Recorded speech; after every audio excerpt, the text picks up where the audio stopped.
तो अब चलिएगा और अपना आज का लेक्चर शुरू करते हैं अब बिना किसी देरी के। तो आज हम पढ़ने वाले हैं, पुराने लेक्चर में हम राष्ट्रपति के बारे में पढ़ चुके हैं, राष्ट्रपति के पद के बारे में, उनके चुनाव के बारे में, ठीक है, उनके पढ़ चुके हैं। अब इस वाले लेक्चर में हम राष्ट्रपति की शक्तियां और उनके कर्तव्य क्या हैं, power and function of the president, हम इसमें पढ़ने वाले हैं। तो देखिए हमारे जो राष्ट्रपति जी हैं आपने देखा होगा कि वो नाम मात्र के कार्यकारी प्रमुख हैं। वो हम लास्ट वीडियो में बहुत अच्छे से देख चुके हैं, फिर भी मैं आपको रिवाइज कराऊंगी ताकि चीजें कनेक्ट होती रहें और चीजें एकदम आइसोलेशन मतलब कि एकदम एकांत में ना पढ़ी जाएं।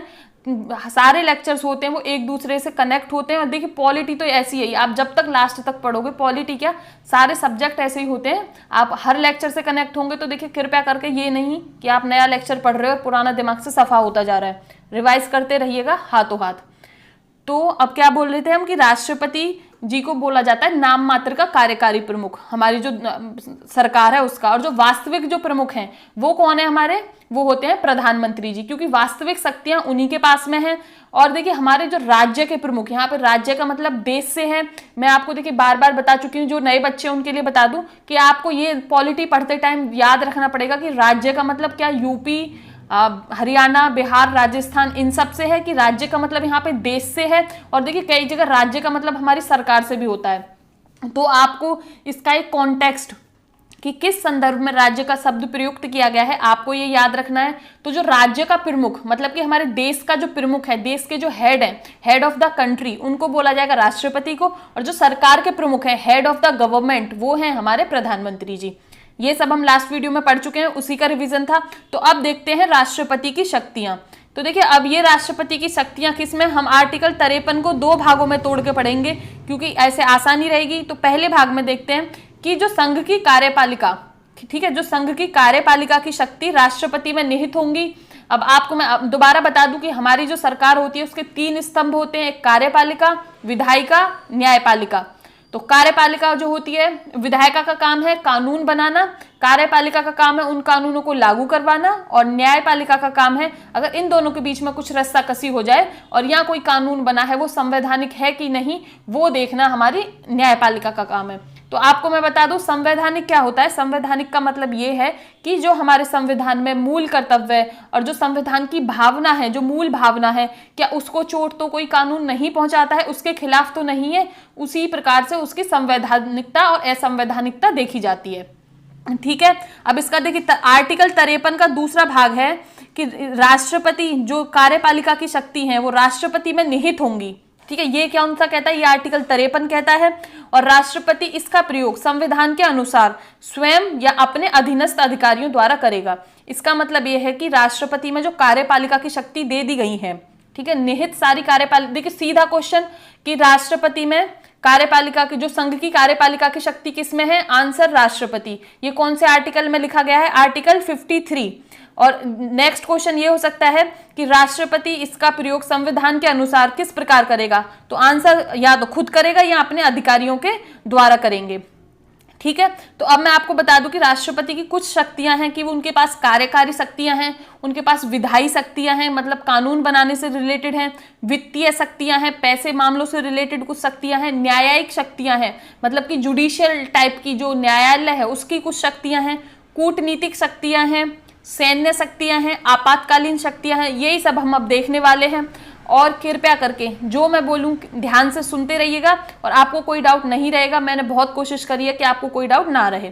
तो अब देखते हैं कार्यकारी शक्तियां। अब हम ये देख चुके हैं कि एग्जीक्यूटिव क्या होते हैं, कार्यकारी क्या होते हैं। तो देखिए इसका कार्य है कि हमारे जो संविधान में भारत सरकार के जो सभी शासन संबंधी कार्य होंगे वो राष्ट्रपति जी के नाम पे होंगे। तो आप कृपया करके जो बोल रही हूँ वो भी ध्यान से सुनिएगा और ये जो यहाँ पे बॉक्स में लिखा हुआ है ये आपको याद करना है। ठीक है, तो ये है कि वह नियम बना सकता है और जो राष्ट्रपति जी हैं सारे कार्य उन्हीं के नाम पे होंगे क्योंकि वो ही सिग्नेचर हस्ताक्षर करते हैं, कोई भी नियम कानून बनता है तब। और क्या है, देखिए सभी कार्य ही हो गया राष्ट्रपति जी के नाम पे। अब दूसरा है नियुक्ति की शक्ति। जो हमारे राष्ट्रपति जी हैं उनके पास में कुछ नियुक्ति की शक्तियां हैं। तो देखिए एग्जाम्पल के लिए आप सुनिएगा आप ध्यान से, वो प्रधानमंत्री नियुक्त करते हैं और अन्य मंत्री नियुक्त करते हैं। ठीक है, महान्यायवादी की नियुक्ति करते हैं, ये सब हम पढ़ने वाले हैं। ठीक है, प्रधानमंत्री, अन्य मंत्री, मंत्री परिषद, महान्यायवादी की नियुक्ति करते हैं और वे भारत के महानियंत्रक एवं महालेखा परीक्षक की नियुक्ति करते हैं, मुख्य चुनाव आयुक्त की नियुक्ति, ठीक है, अन्य चुनाव आयुक्तों की नियुक्ति, संघ लोक सेवा आयोग के अध्यक्ष एवं सदस्यों की नियुक्ति, राज्यों के राज्यपालों की नियुक्ति, वित्त आयोग की नियुक्ति ये राष्ट्रपति ही करते हैं। तो देखिए अब सीधा क्वेश्चन मैं आपको यहाँ पे बता दूं क्या बन सकता है कि हमारे चुनाव आयुक्तों की नियुक्ति कौन करते हैं, संघ लोक सेवा आयोग के अध्यक्ष है उसकी नियुक्ति, अध्यक्ष और सदस्यों की नियुक्ति कौन करते हैं, तो आपका आंसर होगा राष्ट्रपति जी। और देखिए मैंने अभी ये चीज यहाँ पे क्यों नहीं लिखी है, क्योंकि ये सारे एक टॉपिक हैं कि संघ लोक सेवा आयोग आपका एक अलग चैप्टर है, तो वहां पे आपको अच्छे से बता दिया जाएगा कि इनकी नियुक्ति राष्ट्रपति जी करते हैं। ठीक है, आपको अभी यहाँ पे ये बेसिक आइडिया दिमाग में रखना है। अब वित्त आयोग जो कि आता है हमारे आर्टिकल 280 में, इसकी नियुक्ति हमारे राष्ट्रपति जी करेंगे। बहुत ही इंपॉर्टेंट क्वेश्चन है, पूछा जा सकता है।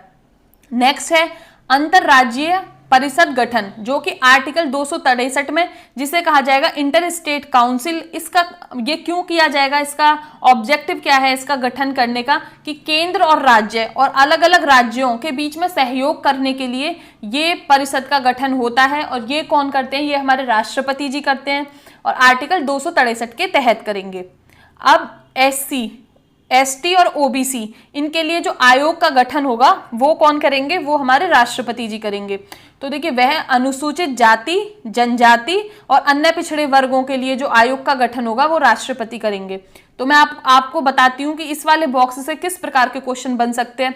तो देखिए क्वेश्चन बनने के चांसेस ऐसे ज्यादा हैं कि वित्त आयोग का गठन कौन करेगा, किस वाले आर्टिकल के अंदर होगा, अंतरराज्यीय परिषद का गठन किस आर्टिकल के अंदर होता है, किसको ये शक्ति है। आपके पास में ऑप्शन होंगे संसद, राष्ट्रपति, प्रधानमंत्री या और भी कुछ ऑप्शन हो सकता है। तो आपको पता है आपको कौन सा ऑप्शन चूज करना है, राष्ट्रपति। ठीक है, कोई डाउट तो अभी तक नहीं है तो कमेंट सेक्शन में पूछिएगा। अब चलिएगा अब आगे देखते हैं और इसकी देखते हैं विधायी शक्तियां। तो विधायी शक्तियां हैं कि मतलब कि कानून बनाने के मामले में राष्ट्रपति जी के पास में क्या क्या शक्तियां हैं। तो देखिए एक तो सबसे पहले आपको कितनी बार हम बता चुके हैं कि राष्ट्रपति जी संसद का एक अभिन्न अंग है। संसद के 3 अंग होते हैं, लोकसभा, राज्यसभा और राष्ट्रपति। राष्ट्रपति अगर किसी बिल पर हस्ताक्षर ना दे तो वो कानून नहीं बनता। तो बिल पर हस्ताक्षर करने की जो शक्ति है वो राष्ट्रपति की विधायी शक्ति है। ठीक है, इसके अलावा राष्ट्रपति जो सदस्य मनोनीत करते हैं, जो कि राज्यसभा में 12 सदस्य हो गए मनोनीत करते हैं, और अब तक 2 सदस्य लोकसभा में भी मनोनीत करते थे, एंग्लो इंडियंस, ठीक है, एंगल भारतीय।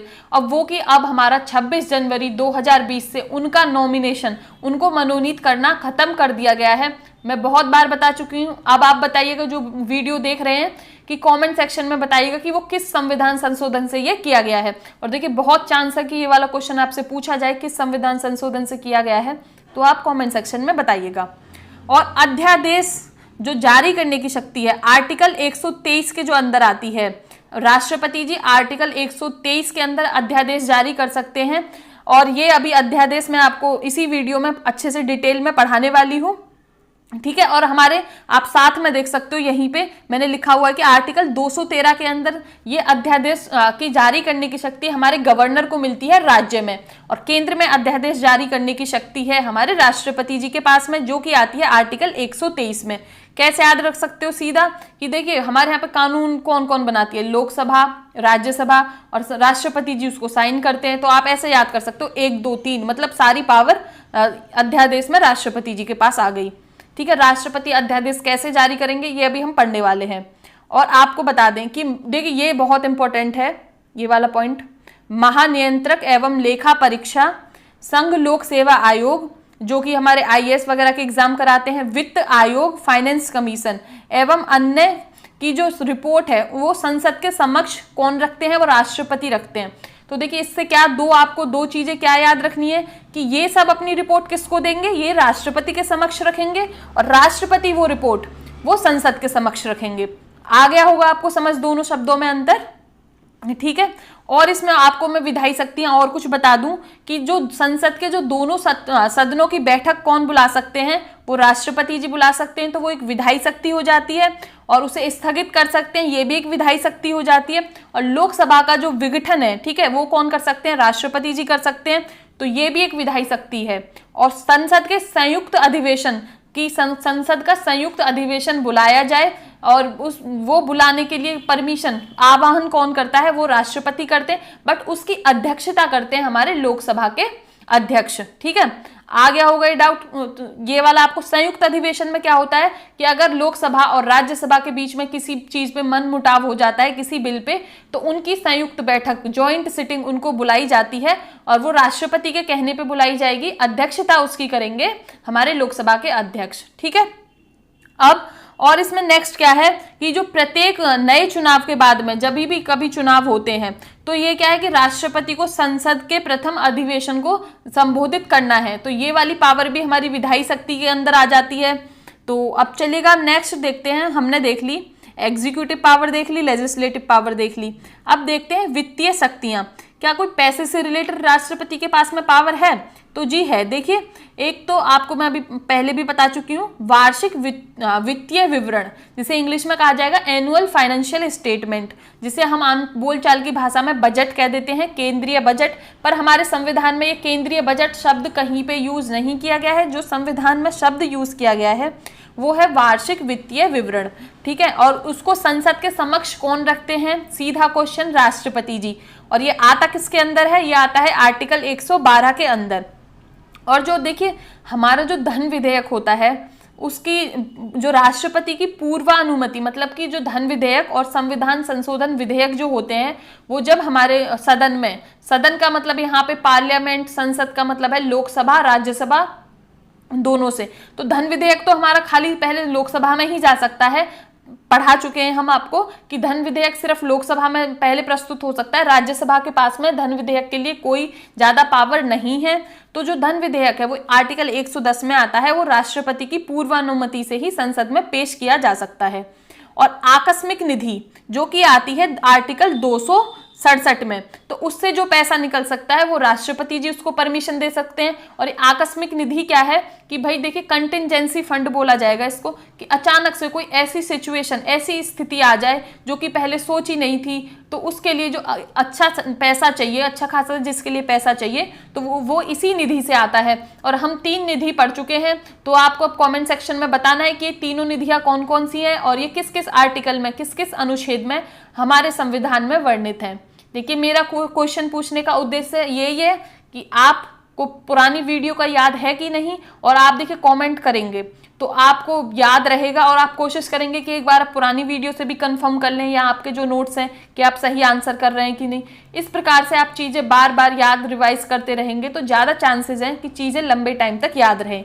और यही तरीका होता है याद करने का, कोई अलग स्पेशल टॉनिक नहीं है, यही एक टॉनिक है कि आप जितना रिवाइज करोगे, ठीक है। और सबसे ज़्यादा है जितना आप क्वेश्चन सॉल्व करोगे, जितना क्वेश्चन सॉल्व करके चीज़ें सीखी जा सकती हैं, वो एक किसी बुक से या किसी थ्योरी को पढ़ने से ज़्यादा आप चीज़ें क्वेश्चन सॉल्व करके याद रखोगे।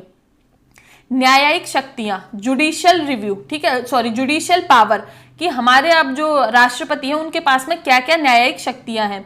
तो मैं आपको बता दूं कि जो हमारे सुप्रीम कोर्ट और हाई कोर्ट, SC मतलब सुप्रीम कोर्ट उच्चतम न्यायालय, HC मतलब हाई कोर्ट उच्च न्यायालय के जो न्यायाधीश होते हैं और जो उनकी नियुक्ति का काम है वो हमारे राष्ट्रपति के पास में है।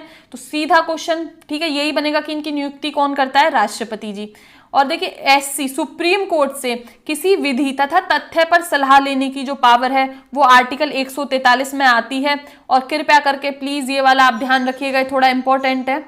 मैं ये तो नहीं कहती कि बाकी इंपॉर्टेंट नहीं है, पर जो ज्यादा इंपॉर्टेंट है मैं आपको वो बताती हूँ। और आर्टिकल 143 के अंदर जो हमारे उच्चतम न्यायालय से राष्ट्रपति जी हैं, किसी विधि मतलब कि किसी कानून पे सलाह ले सकते हैं, कोई तथ्य, कोई बात चल रही है उस पर सलाह ले सकते हैं, परंतु जो उच्चतम न्यायालय ने उस पर सलाह दी हो, राष्ट्रपति के लिए वो सलाह बाध्यकारी नहीं है। राष्ट्रपति की मर्जी है वो सलाह माने या ना माने, ठीक है।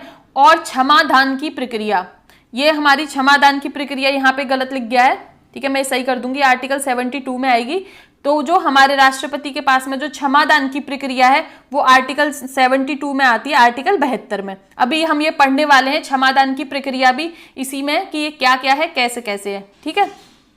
यहाँ पे 72 लिख लीजिएगा। जो आपको मैं वीडियो वो PDF भेजूंगी टेलीग्राम चैनल पे, तो वहाँ पे 72 ही लिखा पाएगा आपको। अब हमारा 5वां है कि किस प्रकार की शक्तियां हैं, तो आपको मैं बता दूं कि कूटनीतिक शक्तियां, जिन्हें बोला जाता है डिप्लोमेटिक पावर्स, कूटनीति का मतलब ये है कि आप किस प्रकार चीज़ों को बैलेंस बना के चलते हो, आप किस प्रकार से डिप्लोमेसी यूज करते हो कि दो चीज़ों को अच्छे से बैलेंस बनाया जाए।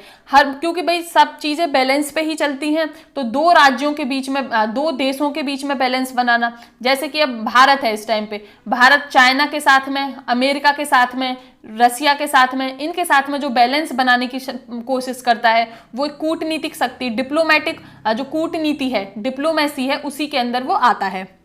ठीक है, तो हमारे राष्ट्रपति के पास में क्या कूटनीतिक शक्तियां हैं, तो मैं आपको बताऊं कि जो भी अंतरराष्ट्रीय संधियां होती हैं, इंटरनेशनल ट्रीटी जो होती हैं और कोई समझौते होते हैं, तो वो राष्ट्रपति के नाम पे ही किए जाएंगे। पर हालांकि इनके लिए संसद की अनुमति जरूरी है। पहले अगर हमारी संसद अनुमति दे दे तो काम वो राष्ट्रपति के नाम पे ही किया जाएगा। तो ये एक तरह की कूटनीतिक शक्ति राष्ट्रपति के पास में है। ठीक है, और जो अंतरराष्ट्रीय मंच हैं, ठीक है, उन पे जो भारत का प्रतिनिधित्व करता है, भारत को जो रिप्रेजेंट करते हैं, वो हमारे राष्ट्रपति जी ही करते हैं। और कूटनीतिज्ञों जैसे कि हमारे राजदूत हो गए, ठीक है, राजदूत एम्बेसडर हो गए, ठीक है, वो दूसरे देशों में भेजना या दूसरे देशों से हमारे देश में आते हैं, उनका स्वागत करना, वो हमारे राष्ट्रपति जी के ही अंदर आता है। आ गया होगा आपको समझ। और देखिए बार बार मैं बोलती हूँ, डाउट है तो आप कमेंट सेक्शन में पूछेगा। और ये मैं आपको बोलूँ कि आप देखिए लाइव चैट में डाउट पूछ लेते हो, बट आप कोशिश करिएगा, वहां पे पूछ रहे हो ठीक है, अगर आपको वहां पे आंसर नहीं मिल पाता है तो आप कमेंट सेक्शन में पूछिएगा। नेक्स्ट है कि हमारे राष्ट्रपति के पास में क्या सैन्य शक्तियां हैं, तो मैं आपको बता दूं कि देखिए सैन्य बलों का जो सर्वोच्च सेनापति होते हैं, सीधा क्वेश्चन बनेगा हमारे यहाँ पे जो सैन्य बल है उनके सर्वोच्च सेनापति कौन है, राष्ट्रपति जी। और देखिए वो जो हमारी सेनाओं के जो प्रमुख की नियुक्ति, जैसे कि थल सेना, जल सेना, वायु सेना, इनके जो प्रमुख की नियुक्ति है, आर्मी, नेवी और एयरफोर्स, इनके जो प्रमुखों की नियुक्ति है वो करते हैं हमारे राष्ट्रपति जी। और यदि कभी युद्ध की घोषणा और युद्ध की समाप्ति करनी है तो वो भी हमारे राष्ट्रपति जी करते हैं। तो देखिए किस प्रकार से आपको यहाँ पे क्वेश्चन पूछ के आपको एग्जाम में कंफ्यूज किया जा सकता है। राष्ट्रपति की जगह क्या लिख दिया जाएगा, यहाँ पे लिख दिया जाएगा प्रधानमंत्री। ठीक है, तो इस प्रकार यहाँ पे क्या हो सकता है कि हमारे यहाँ पे संसद की घोषणा, युद्ध की घोषणा कौन कर सकते हैं, वो कर सकते हैं राष्ट्रपति जी। पर उसके लिए पहले अनुमति किसकी चाहिए, संसद की चाहिए। सीधी बात है, ये तो इतना कॉमन सेंस है कि राष्ट्रपति जी थोड़ी ना खाली उनका जब मन करा बोल दिया कि युद्ध कर दो, उसके लिए तो परमिशन चाहिए संसद से। संसद मतलब यहाँ पे काउंसिल ऑफ मिनिस्टर्स, मंत्री परिषद, प्रधानमंत्री और संसद की परमिशन मिलेगी, तभी हालातों को देख के किसी पे युद्ध घोषित किया जा सकता है। अब एक है आप ये स्व विवेक शक्ति, इसको बोला जाएगा डिस्क्रिशनरी पावर। इसका मतलब ये है कि राष्ट्रपति के पास में हमारे संविधान ने उनको कुछ डिस्क्रिशनरी पावर्स दी हैं, स्व विवेक शक्तियां दी हैं। ये है कि आप अपना विवेक लगा सकते हो। ठीक है, जैसे कि मैं आपको कहूं कि आपको यहाँ इसके नोट्स बनाने हैं, आप नोट्स बनाइएगा। आपको वीडियो से ही समझ आ रहा है तो आप वीडियो ही रिवाइज कर लीजिएगा, या आपको पीडीएफ से समझ आ रहा है तो आप पीडीएफ पढ़ लीजिएगा। तो मैंने आपको ये बात बता दी, बट आपको विवेक, आपको अपना दिमाग अपना लगाना है, आपको कैसे अच्छा लगे आपको वो करना है। तो यहाँ पे आप अपना विवेक यूज कर रहे हो, स्व विवेक शक्ति। और ये राष्ट्रपति जी को देखिए किन किन कंडीशंस में मिलती है कि जब हमारी लोकसभा में ना किसी भी दल के पास स्पष्ट बहुमत ना हो, अथवा जब प्रधानमंत्री की अचानक मृत्यु हो जाए तो उसका कोई स्पष्ट उत्तराधिकारी नहीं होता है। तो इस वाले केस में जो प्रधानमंत्री की नियुक्ति कर सकते हैं वो हमारे राष्ट्रपति जी अपना स्व विवेक, डिस्क्रिशनरी पावर का यूज करके कर सकते हैं।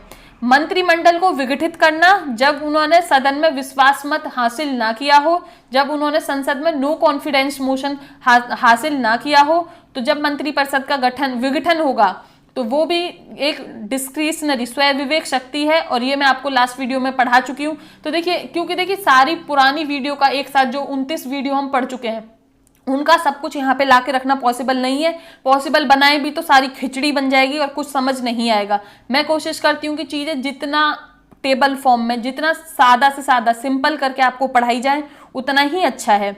और देखिए लोकसभा को विघटित कर सकते हैं यदि मंत्रिमंडल ने अपना बहुमत खो दिया हो, तो सीधी ये सारी शक्तियां हमारी जो स्व विवेक शक्तियों के अंदर आ जाती हैं राष्ट्रपति की। अब नेक्स्ट देखते हैं आपातकाल शक्तियां।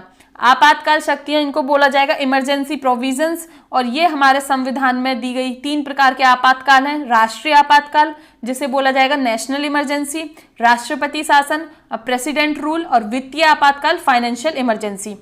तो मैं आपको बता दूं कि देखिए राष्ट्रीय आपातकाल आता है आर्टिकल 352 के तहत, और राष्ट्रपति शासन ये आर्टिकल 356 और 365। आपने ज्यादातर 356 ही पढ़ा होगा, ये 365 के तहत भी आता है। वो कैसे आता है, क्यों आता है, वो हम पढ़ने वाले हैं जब हम आपातकाल उपबंध इमरजेंसी प्रोविजंस जो पूरा टॉपिक पढ़ेंगे, तो उसमें आपको वहां से मैं डिटेल में बताऊंगी। और वित्तीय आपातकाल आता है आर्टिकल 360 के अंदर। अब मैं आपको बता दूं, हमारे देश में ये वाला आपातकाल भी लग चुका है। अब आप मेरे को कमेंट सेक्शन में ये बताएंगे कि कितनी बार हमारे देश में अब तक राष्ट्रीय आपातकाल लग चुका है। हमारे देश में राष्ट्रपति शासन बहुत सारे राज्यों में लग चुका है, और वित्तीय आपातकाल अभी तक हमारे भारत देश में नहीं लगा है एक बार भी। और कोशिश होनी चाहिए, भगवान की कृपा रहनी चाहिए कि कभी ये लगे भी ना। ठीक है, अब अगला देख लेते हैं कि भाई राष्ट्रपति के पास में और भी एक शक्ति आपने बहुत पढ़ा होगा, वीटो पावर। ठीक है, वीटो शक्ति। अब आपको मैं बता दूं कि ये क्या होता है। कि देखिए जैसे आपको वीटो मतलब किसी से एक्स्ट्रा पावर मिल रही है, जैसे कि आप 50 लोगों का ग्रुप है, क्लास आपका 50 लोगों का ग्रुप है, और आपको वहां पे पावर मिलती है कि 2 लोग हैं। ठीक है, कि आपको पावर है कि आप चाहें तो इनके लिए कुछ डिसीजन, कुछ निर्णय ले सकते हैं, या उस डिसीजन को हटा सकते हैं। तो वो जो डिसीजन लेंगे वो आएगा वीटो पावर के अंदर, क्योंकि उनके पास में एक स्पेशल पावर है। तो इसी प्रकार हमारे संविधान में जो वीटो शक्ति है, वीटो पावर है, वो आर्टिकल 111 अनुच्छेद के तहत वो हमारे राष्ट्रपति जी को मिलती है। तो देखिए, जब मैं आपको बता दूं कि जब संसद कोई विधेयक है उसे पारित करेगी, तो वो अधिनियम तो तभी बनेगा तब उस पर राष्ट्रपति जी अपने हस्ताक्षर दे देंगे, मतलब कि उसको अपनी सहमति दे देंगे। तो अब जब कोई विधेयक संसद से पास होके राष्ट्रपति जी के पास में जाएगा, तो राष्ट्रपति जी के पास में 3 उस आर्टिकल 111 के अनुच्छेद के तहत उनके पास में 3 विकल्प हैं। ठीक है, 3 विकल्प क्या है कि या तो अपनी वो विधेयक पे स्वीकृति दे दें, या वो बोल दे कि भाई हमें विधेयक पसंद है, स्वीकृति दे दी। नंबर 2, विधेयक पर अपनी स्वीकृति को सुरक्षित रख सकते हैं। ठीक है, कि विधेयक को उन्होंने अपनी स्वीकृति को सुरक्षित रख लिया, अथवा ठीक है, दूसरा ऑप्शन तो ये हो गया। अब तीसरा ऑप्शन है कि वह विधेयक यदि धन विधेयक नहीं है। ठीक है, याद रखिएगा धन विधेयक नहीं, मैं यहाँ पे धन विधेयक के मामले में बात नहीं कर रही हूँ। वह विधेयक को संसद के पुनर्विचार हेतु लौटा सकते हैं। हालांकि यदि संसद, ठीक है, तीसरा ऑप्शन मैं आपको बता रही हूँ कि अगर वो विधेयक धन विधेयक नहीं है, तो राष्ट्रपति जी उस वाले विधेयक को संसद के पास में पुनः विचार, वापस से विचार के लिए लौटा सकते हैं। यदि संसद अब इस वाले विधेयक को दोबारा से पास करके दोबारा पास करें, या तो किसी संशोधन के साथ में या बिना संशोधन के साथ में, वापस से राष्ट्रपति के पास भेज दें, तो राष्ट्रपति को उसको अपनी स्वीकृति देनी होगी। ठीक है, आ गया होगा समझ। और अभी आप ये पूरा लेक्चर देखिएगा, इस प्रकार का आपका सारा डाउट क्लियर हो जाएगा कि किस किस विधेयक में राष्ट्रपति जी को परमिशन देनी ही पड़ेगी, और किस क्या क्या कंडीशन है, कौन कौन से संविधान संशोधन से ऐसा आया है।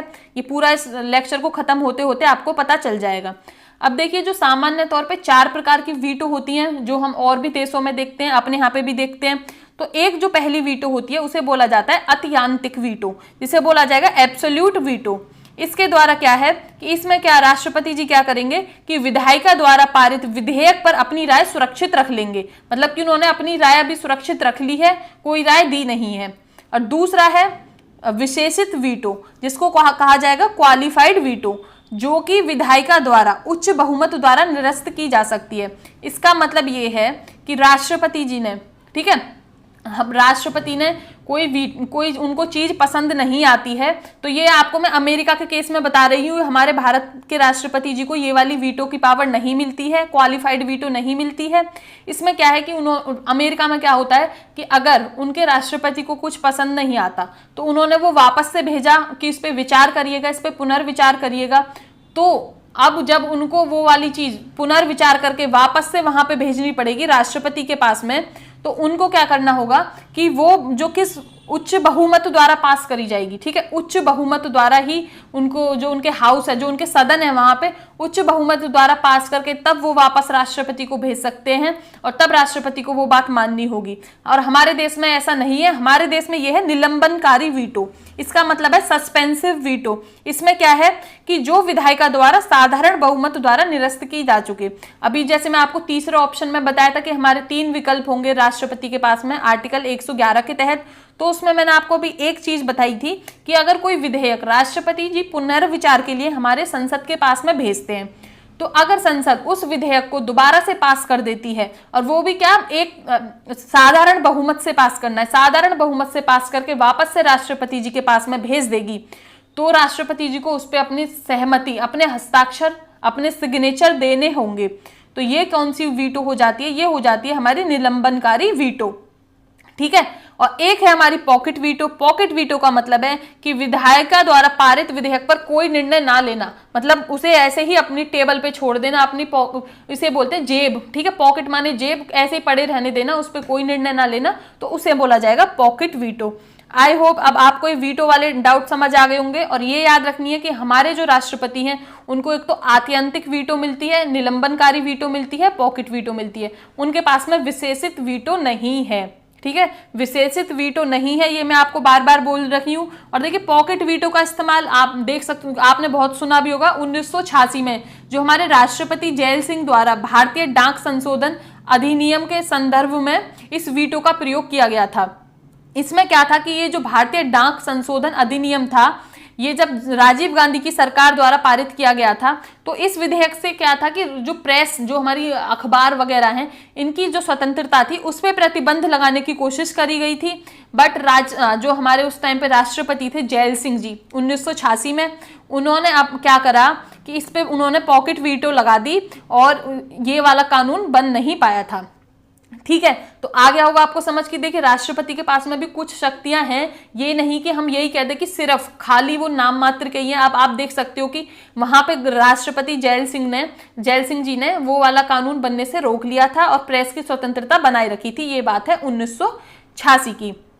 और आपको देखिए सबसे जो इसमें एक इंपॉर्टेंट पॉइंट है जो मैंने यहाँ पे लिखा है कि संविधान संशोधन से संबंधित अधिनियम में राष्ट्रपति जी के पास में कोई भी वीटो शक्ति नहीं है। ठीक है, और ये 24वें संविधान संशोधन अधिनियम 1971 में जो आया था, इसने क्या कर दिया कि जो राष्ट्रपति को अपनी स्वीकृति देने के लिए बाध्यकारी बना दिया। अगर कोई संविधान संशोधन विधेयक राष्ट्रपति जी के पास में जाएगा तो उन्हें उस पर अपनी स्वीकृति देनी ही होगी। ठीक है, उसमें वो अपनी किसी भी पॉकेट वीटो या जो भी हमने वीटो देखी है, इस वीटो शक्ति का इस्तेमाल आर्टिकल 111 में जो हमको दे रखा है उसके तहत नहीं कर सकते हैं। ठीक है, आ गया होगा समझ। और ये आपको मैं बता दूं, देखिए एक तो हमारा धन विधेयक और एक हमारा संविधान संशोधन अधिनियम विधेयक, ये दोनों जो विधेयक होते हैं जब संसद में प्रस्तुत होते हैं तो इन पे चाहिए होती है पहले राष्ट्रपति की परमिशन। ठीक है, तो अब राष्ट्रपति की परमिशन से ही पहले ये संशोधन आते हैं, तो भाई पूरे चांस है कि राष्ट्रपति जी तो इनको अपनी बाद में हस्ताक्षर इनके तो मिल नहीं है, अब इसमें ना हस्ताक्षर देने का तो कोई सवाल बनता नहीं है। पर याद रखना है संविधान संशोधन में वीटो नहीं है। ठीक है, और मैं आपको बता दूं कि संविधान संशोधन को तो दोनों सदनों में, मतलब कि लोकसभा में और राज्यसभा में प्रस्तुत किया जा सकता है, पर जो धन विधेयक है वो सिर्फ पहले लोकसभा में ही आएगा और वो भी राष्ट्रपति की परमिशन के द्वारा। तो देखिए मैंने कोशिश करी है कि बहुत ही स्लो बोल के पढ़ाऊं, क्योंकि लास्ट वीडियो में कमेंट आ रहे थे कि थोड़ा मैं स्पीड बढ़ जाती है बीच बीच में। ये मेरा थोड़ा नेचुरल फ्लो है कि थोड़ा तेज बोलने की स्पीड है, पर मैं कोशिश करती हूँ कि धीरे धीरे बोलूँ। जिनको भी तेज लगती है उनसे मेरी रिक्वेस्ट है कि आप थोड़ा स्पीड कम करके, स्लो करके, यूट्यूब ने जो फीचर दिया है 0.75x पे करके देख सकते हैं, और जिनको स्लो लगती है वो स्पीड बढ़ा के भी देख सकते हैं। तो अब चलिएगा, और क्या बचता है इसमें। अब हमारा ये है, मैं आपको बताया था कि मैं आपको राष्ट्रपति के जो अध्यादेश हैं उनको जो जारी करने की शक्ति है आपको मैं वो बताती हूँ। तो देखिए एक तो मैं अभी बता दूं, हमने अभी यहाँ पे वीटो पढ़ लिया। अभी ये वीटो, अभी हम इसको क्या कहते हैं, हम राज्य विधायिका पर क्या क्या वीटो है, कैसे कैसे ये वीटो लगा सकते हैं, ये मैं आपको पढ़ाऊंगी कि राज्य से भी तो जो कुछ कानून बन के जाएंगे। अभी तो हमने केंद्र पे कानून पे वीटो लगाने की बात करी है, तो मैं ये आपको बता दूं कि राज्य विधायिका पे क्या होता है। देखिए ये वाला तो मैं आपको अच्छे से डिटेल में मैं वहां पे पढ़ा दूंगी जब हम वो पढ़ेंगे गवर्नर, पर हल्का सा मैं आपको बता दूं कि राज्य विधायिका के मामले में क्या होता है कि राष्ट्रपति जी हैं। ठीक है, देखिए जब राज्य विधायिका में क्या होगा कि पहले जब उनकी जो लोकसभा, उनकी जो विधानसभा है, जो राज्य पे स्तर पे बात कर रही हूं मैं, यहाँ पे लोकसभा राज्यसभा को अब नहीं लाना है, हम यूपी के, आप यूपी ले लीजिएगा। यूपी में कोई कानून पास कर दिया हमारी विधानसभा ने और हमारी विधान परिषद ने, तो क्या होगा कि वो राज्यपाल के पास में आएगा, और राज्यपाल जब उस पर विचार करता है तो वो आर्टिकल 200 के अंतर्गत करता है विचार। ठीक है, राज्यपाल के पास में जो कानून आते हैं साइन होने के लिए, विधेयक आता है, तो वो आर्टिकल 200 के अंदर राज्यपाल उस पर विचार करते हैं और उनके पास में 4 ऑप्शन होते हैं कि ये या तो वो उस विधेयक को अपनी स्वीकृति दे दे, या उस विधेयक पर अपनी स्वीकृति सुरक्षित रख ले, यदि विधेयक अगर वो धन विधेयक नहीं है तो राज्य को विधायिका के पुनर्विचार के लिए लौटा सकते हैं। ठीक है, और उनके पास में एक चौथा एक्स्ट्रा ऑप्शन ये होता है कि वो विधेयक को राष्ट्रपति के विचार के लिए आरक्षित कर ले, मतलब कि वो उस विधेयक को राष्ट्रपति जी के पास में भेज दे कि आप इस पर विचार करिएगा, मेरे को इस पर समझ नहीं आ रहा है, आप इसको बताइएगा। ठीक है, ये तो आर्टिकल 200 के तहत हो गया। अब आर्टिकल 201 में क्या होगा कि राष्ट्रपति के पास में वो विधेयक पहुंचा दिया गवर्नर ने, तो आर्टिकल 201 में राष्ट्रपति के पास में क्या पावर है कि या तो वो विधेयक पे अपनी स्वीकृति दे सकते हैं राष्ट्रपति जी, जो उनको पास गवर्नर ने पहुंचाया है राज्य का, या वो विधेयक पर अपनी स्वीकृति सुरक्षित रख सकते हैं, और तीसरा क्या है कि वे राज्यपाल को निर्देश दे सकते हैं यदि वह धन विधेयक नहीं है कि राज्य विधायिका के पास पुनर्विचार हेतु लौटा दें। ठीक है, यदि राज्य विधायिका किसी संशोधन के बिना अथवा संशोधन करे बिना उस विधेयक को वापस पास करके राष्ट्रपति के पास में भेजती है तो राष्ट्रपति की कोई मजबूरी नहीं है, वो बाध्य नहीं है कि वो उस पर अपने सिग्नेचर दें। जबकि अभी हमने दूसरे हाथ में पढ़ा, अगर ऐसा केस हमारी लोकसभा, हमारी जो संसद है उसके मामले में होता तो राष्ट्रपति बाध्यकारी थे उस पर अपनी परमिशन देने के लिए। आ गया होगा समझ? ठीक है, और अभी मैं ये डिटेल में आपको गवर्नर वाले चैप्टर में पढ़ाने वाली हूं। अब नेक्स्ट देखते हैं कि राष्ट्रपति के अध्यादेश जारी करने की क्या शक्तियां हैं हमारे पास में। तो ये देखिए, मैं आपको बता चुकी हूँ, राष्ट्रपति का अध्यादेश जारी होता है आर्टिकल 123 के तहत। और उसमें क्या है, अध्यादेश कब जारी कर सकते हैं? तो देखिए, या तो संसद के दोनों सदन ना हो उस टाइम पे, या कोई एक सदन ना हो, एक ही सदन काम कर रहा हो। ठीक है, और राष्ट्रपति को लगता है कि इस वाले सिचुएशन में, इस वाले माहौल में संसद में कानून बनाना पाना मुश्किल नहीं है क्योंकि संसद चल नहीं रही है, तो हमें अध्यादेश, कोई कानून बनाने की देश के लिए जरूरत है, तो उसमें राष्ट्रपति आर्टिकल 123 के तहत अध्यादेश ला सकते हैं। और मैं आपको बता दूं कि राष्ट्रपति जब संसद के दोनों सदनों का सत्र चल रहा हो ना, तो उस समय पर जो अध्यादेश लाया गया है वो अमान्य होता है, वो मान्य नहीं होता है, वो संवैधानिक नहीं होता है। अगर संसद चल रही है तो उस समय अध्यादेश का कोई मतलब नहीं है।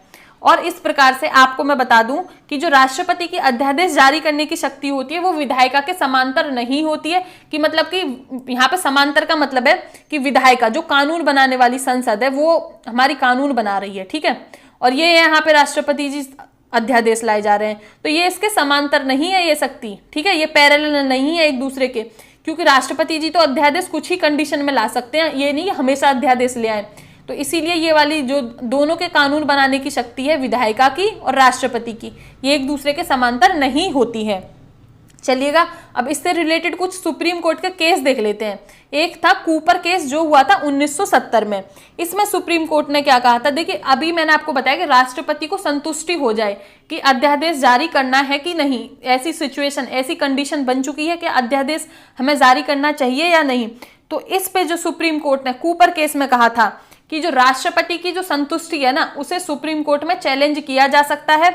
उस पे न्यायिक समीक्षा का मतलब है, जुडिशियल रिव्यू का मतलब है कि हमारी कोर्ट ये देखती है कि ये चीज संवैधानिक है कि नहीं जो हमारी सरकार ने करी है, क्या ये कानून सही से बना है कि नहीं। तो उस प्रकार से अगर राष्ट्रपति के अध्यादेश की न्यायिक समीक्षा है, उस पर प्रश्न चिन्ह उठाया जा सकता है और उसकी न्यायिक समीक्षा करी जा सकती है। ये किस केस में आया? ये आया कूपर केस 1970 में। ये वाला इस पे अपना वर्डिक्ट था, अपना निर्णय जो सुनाया था वो सुप्रीम कोर्ट ने सुनाया था। और एक और मामला था डीसी वाधवा मामला, जो कि 1987 में आया था। और इस 1987 में इसमें क्या कहा गया था, देखिए ये था कि बिहार में उस टाइम पे, ठीक है, ये किस बात की बात है, ये बिहार की बात है। तो इसमें क्या था कि 1967 से 1981 के बीच में बिहार के राज्यपाल द्वारा, आप इमेजिन कर सकते हो, 256 अध्यादेश जारी किए गए थे इतने कम टाइम में, 1967 से, ठीक है, 1967 से 1981 तक 256 अध्यादेश, कितना ज्यादा, कितना बड़ा नंबर है, ये जारी करे गए। मतलब समय समय पर जारी कर करके एक एक अध्यादेश को 14 वर्ष तक रखा। मतलब एक ही अध्यादेश को बार बार जारी कर रहे हैं, बार बार उसे पास कर रहे हैं और उसे 14 वर्ष तक रख लिया। तो ये क्या हुआ कि इस पे अब ये सुप्रीम कोर्ट के पास में मामला जाता है। तो सुप्रीम कोर्ट कहती है कि अगर आप एक ही अध्यादेश को बार बार जारी कराए जा रहे हो और अपनी जो विधायिका है, जो कानून बनाने वाली है, विधायिका केंद्र में तो हो जाएगी लोकसभा, राज्यसभा, और हमारे राज्य में हो जाएगी विधानसभा, ठीक है। अगर आप उनका उपयोग नहीं करते हो कानून बनाने के लिए और आप बार बार अध्यादेश लाए जा रहे हो तो ये असंगत है, संविधान का उल्लंघन है। ये बोला था DC वाधवा मामले में। तो आप ये दोनों केस याद रख सकते हो। ये दोनों केस हमारे संविधान में राष्ट्रपति की अध्यादेश जारी करने की शक्ति से रिलेटेड है। अब आपको सबसे इंपॉर्टेंट क्वेश्चन ये है कि अध्यादेश का समय अवधि कितनी होगी। एक अध्यादेश आ गया तो वो कितने समय तक अधिक से अधिक चल सकता है। तो अधिकतम समय अवधि होगी एक अध्यादेश की 6 महीने और प्लस 6 हफ्ते। ये 6 महीने क्यों हो गई? क्योंकि देखिए 6 महीने ज्यादा से ज्यादा, मैं आपको बता चुकी हूँ कि 2 संसद की जो बैठकें हैं, ठीक है, उनके बीच में जो 2 संसद के सत्र हैं, जैसे कि बजट सत्र हो गया, मानसून सत्र हो गया और शीतकालीन सत्र हो गया, इनके मध्य में जो सबसे ज्यादा जो अंतर हो सकता है वो 6 महीने से ज्यादा नहीं हो सकता है। तो 6 महीने तो वो अंतर हो गया।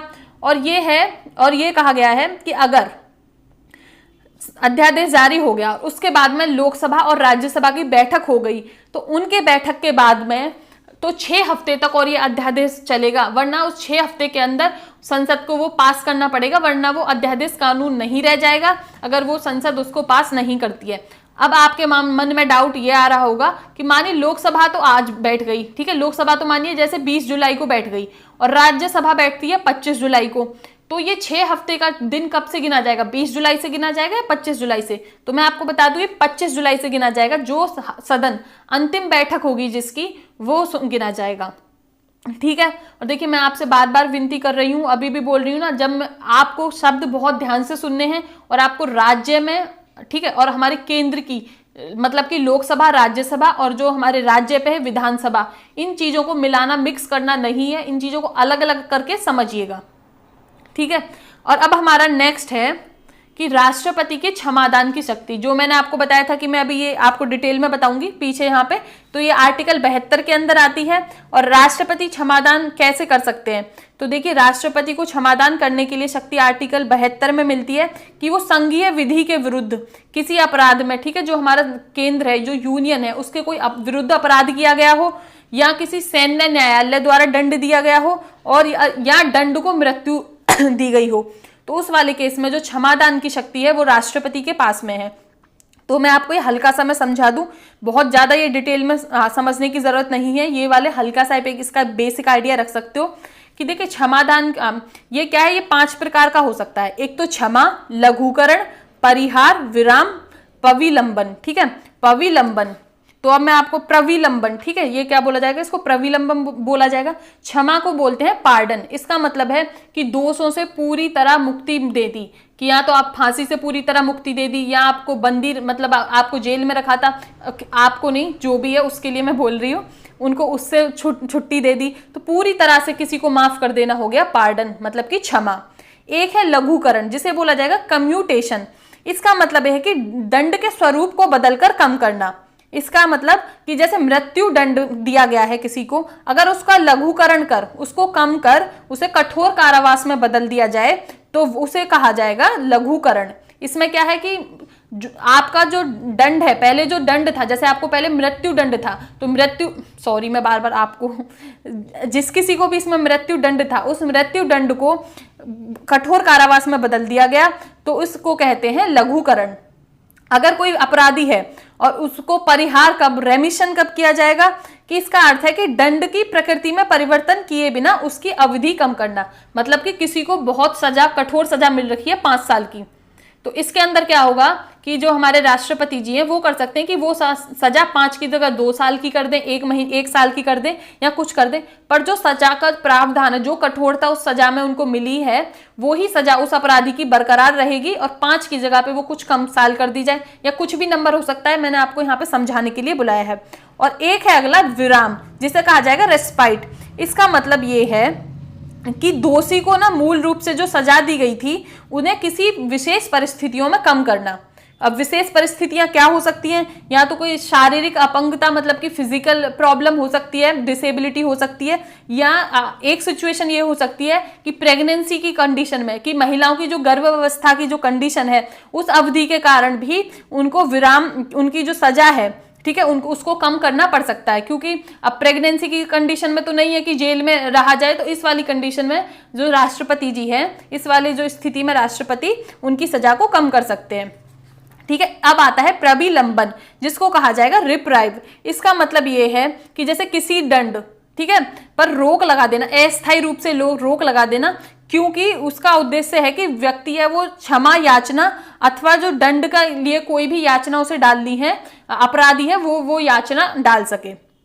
ठीक है, तो प्रविलंबन का मतलब है कि किसी पे थोड़ी अस्थायी रूप से रोक लगा देना, मतलब कि जैसे फांसी है, किसी को फांसी की सजा मिली है तो मृत्यु दंड पर अस्थायी रूप से रोक लगाना, ताकि वो क्षमा याचिका या जो भी उसको करना है वो अपना इससे कर सके।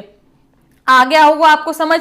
ठीक है, अभी भी इससे कोई डाउट है तो कमेंट सेक्शन आपके लिए खुला है, आप उसमें पूछ सकते हो। और देखिए, अभी ये नहीं कि राष्ट्रपति टॉपिक अभी कंप्लीट हो गया, अभी चैप्टर वाइज तो कंप्लीट हो गया है, बाकी जो इसके अभी डिटेल है वो आपके आने वाले दो लेक्चर में, या 1 या 2 लेक्चर जो भी होगा, मतलब कि एक तो हो गया उपराष्ट्रपति टॉपिक और एक राज्यपाल टॉपिक, वहां पे जब ये आपके तीनों टॉपिक कंप्लीट हो जाए तो तब आपको पता चलेगा कि आप ज्यादातर क्वेश्चन, सारे ही क्वेश्चन सॉल्व कर पाओगे। और जैसे ये तीनों टॉपिक कंप्लीट होते हैं तो इनका कंप्लीट होते ही हम टेस्ट लेंगे। ठीक है, वही वीडियो फॉर्मेट में लेंगे, जैसे लास्ट बार लिया था वीडियो फॉर्मेट में टेस्ट, उसी वीडियो के प्रारूप में हम आपका टेस्ट लेंगे। तो अब अगला क्वेश्चन है, क्वेश्चन नहीं, अगला टॉपिक है कि जो राष्ट्रपति की हमारी संवैधानिक स्थिति क्या दी गई है।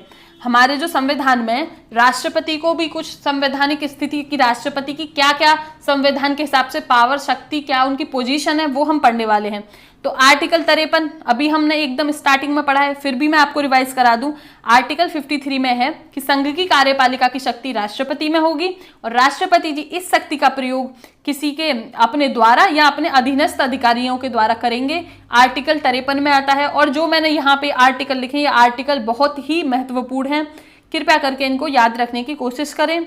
आर्टिकल 74 बात करता है कि राष्ट्रपति की सलाह के लिए पीएम के नेतृत्व में मंत्री परिषद होगा। मतलब कि अब सीधा क्वेश्चन, मंत्री परिषद के बारे में हमारे संविधान में, केंद्र के मंत्री परिषद के बारे में हमारे संविधान में कौन सा आर्टिकल बात करता है? आर्टिकल 74। राष्ट्रपति की सलाह के लिए पीएम के नेतृत्व में मंत्रिमंडल, किस आर्टिकल? आर्टिकल 74 के अंदर। और ये देखिएगा, ये आर्टिकल ना हम आने वाले वीडियो में इतनी बार पढ़ लेंगे।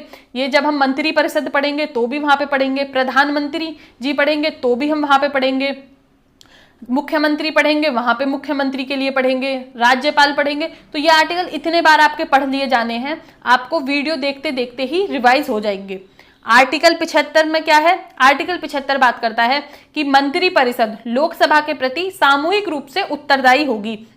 यही तो हमारी संसदीय सरकार की एक अलग ही वो है, व्यवस्था है। इसी से तो हमारी संसदीय सरकार महत्वपूर्ण बनती है। मैंने आपको पहले भी बताया कि संसदीय व्यवस्था की क्या विशेषता है हमारे यहाँ पे, क्योंकि इसमें क्या होता है, कार्यकारी जो होती है, जो वो हमारी विधानसभा, मतलब कि हमारी जो लोकसभा है, हमारी जो कार्यकारी है वो लोकसभा के प्रति सामूहिक रूप से उत्तरदायी होती है। यही हमारी संसदीय सरकार की एक विशेषता है। अगर आपसे कोई एक शब्द में ना ये पूछे कि आप अपने, देखिए आपसे कोई दूसरे देश का है, ठीक है, कोई आपसे ये पूछता है कि आपके भारत देश में संसदीय सरकार है तो उसकी विशेषता क्या है, तो देखिए आपको जो सबसे पहली महत्वपूर्ण विशेषता ये है कि यहाँ पे जो कार्यकारी है, जो एग्जीक्यूटिव है, वो हमारी जो लोकसभा है, ठीक है, जो लोकसभा है, विधायिका है केंद्र में, उसका निम्न सदन है लोकसभा, उसके लिए सामूहिक रूप से अपने कामों के लिए जवाबदेही देनी होगी, जिम्मेदार होंगे। और दूसरा क्या है कि ये 2 सदन है यहाँ पे, उच्च सदन, निम्न सदन। पर ये जो पहली वाली विशेषता मैंने बताई है, ये ज्यादा महत्वपूर्ण है। आ गया होगा आपको समझ? ठीक है। और फिर भी देखिए, मैं बार बार बोलती हूँ, आप कमेंट सेक्शन में पूछिए अगर कोई डाउट है। अब मैं आपको देखिए ये 2 संविधान संशोधन और मैं यहाँ पे इनको बताती हूँ कि इनमें राष्ट्रपति से रिलेटेड क्या इनमें महत्वपूर्ण है। तो ये जो 42वां संविधान संशोधन आया था 1976 में, ये आया था इंदिरा गांधी की सरकार के नेतृत्व में।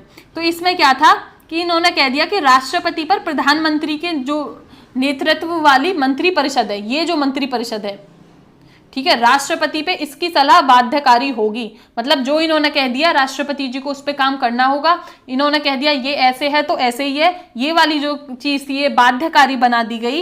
ये 42वें संविधान संशोधन के द्वारा बना दी गई। पर उसके बाद में आता है 44वां संविधान संशोधन, जो आता है 1978 में, जिसमें जो कि जनता पार्टी की सरकार द्वारा लागू किया गया था। इसमें कहा गया कि राष्ट्रपति का अधिकार है वह सामान्यतः अगर कोई मंत्री परिषद उसको सलाह भेजती है तो वो उस सलाह को पुनर्विचार के लिए मंत्री परिषद के पास में भेज सकता है। पर अगर वो मंत्री परिषद ने पुनर्विचार करके सलाह वापस से राष्ट्रपति के पास में भेज दी तो राष्ट्रपति को उस पर सिग्नेचर देने होंगे, बाध्यकारी होंगे। ठीक है, तो ये वाली बात कही गई थी 44वें संविधान संशोधन से। आपको मैं सिंपल शब्दों में बता दूं कि अब क्या कंडीशन है कि राष्ट्रपति एक बार किसी सलाह को पुनर्विचार के लिए मंत्रिमंडल के पास में भेज सकते हैं, पर पुनर्विचार के बाद दी गई सलाह के लिए राष्ट्रपति मानने के लिए बाध्य हैं। आ गया होगा समझ? नहीं आता है तो आप पूछ सकते हैं। और आपको मैं इसका देखिए इसका एग्जाम्पल बताऊं कब इसका प्रयोग किया गया और कब ये वाली सलाह, ये वाले तरीके का प्रयोग 44वें संविधान संशोधन अधिनियम का प्रयोग अच्छा रहा। तो मैं आपको बताऊं कि देखिए अक्टूबर 1997 के करीब की बात है, जिसमें क्या था कि जो केंद्रीय मंत्रिमंडल था उसने उस टाइम पे राष्ट्रपति थे आर नारायण। ठीक है, के आर नारायण राष्ट्रपति थे। तो उनको क्या किया, केंद्रीय मंत्रिमंडल ने सलाह दी कि आप उत्तर प्रदेश में आर्टिकल 356 के तहत राष्ट्रपति शासन लगाइए। ठीक है, राष्ट्रपति शासन लगाने की सिफारिश की। तो राष्ट्रपति जी ने क्या किया, ये मामला दोबारा पुनर्विचार के लिए भेज दिया गया मंत्री परिषद को कि आप भैया आपने ये बोला है कि आप इस पे उत्तर प्रदेश में आप राष्ट्रपति शासन लगाइएगा, तो आप इस पे एक बार और विचार कर लीजिएगा कि आपने क्या ये सही, ये जल्दबाजी में तो निर्णय नहीं लिया है। तो इस पे क्या हुआ कि ये जब इन्होंने इसे दोबारा भेजा तो मंत्रिमंडल ने क्या किया कि इस निर्णय को दोबारा से राष्ट्रपति के पास में नहीं भेजा। तो इस प्रकार से जब इन्होंने इसको ये वाली सलाह भेजी थी तो वो काम में नहीं, मतलब वो लागू नहीं हो पाई। और इस प्रकार जो उस टाइम पे बीजेपी की कल्याण सिंह की नेतृत्व वाली सरकार थी यूपी में, वो बच गई। ठीक है, ये 1997 की बात है। तो आप देख सकते हो कि इस वाले संशोधन से कि एक बार आप वापस भेज सकते हो पुनर्विचार के लिए, उसके प्रयोग से भी कई सरकारें हमारे भारत में अब तक बच चुकी हैं। आ गया होगा आपको समझ।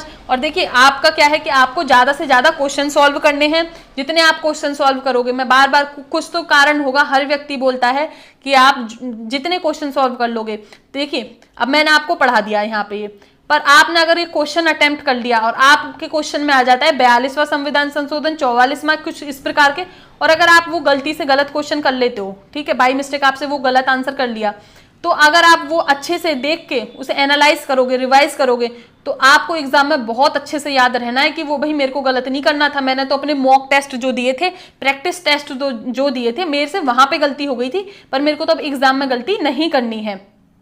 अब चलेगा, मैं आपको लेक्चर खत्म करते करते, समाप्त करते करते आपको एक मैं बोनस पॉइंट के साथ में छोड़ जाती हूँ।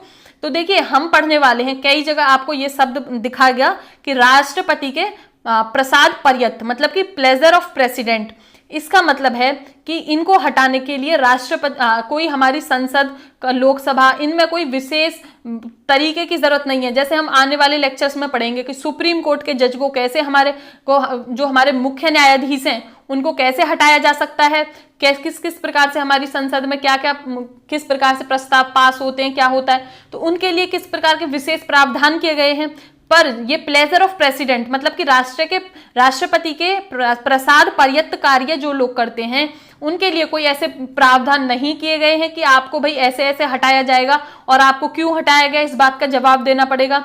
तो इस प्रकार से आपको कुछ नाम देखने को मिलेंगे। तो आपको क्या करना है, एक पेज लेना है, एक तो यहाँ पे राष्ट्रपति के प्रसाद पर्यत कार्य हो जाएंगे और एक इधर आप बना सकते हो गवर्नर के, ठीक है, राज्यपाल के प्रसाद पर्यत कार्य, प्लेजर ऑफ गवर्नर।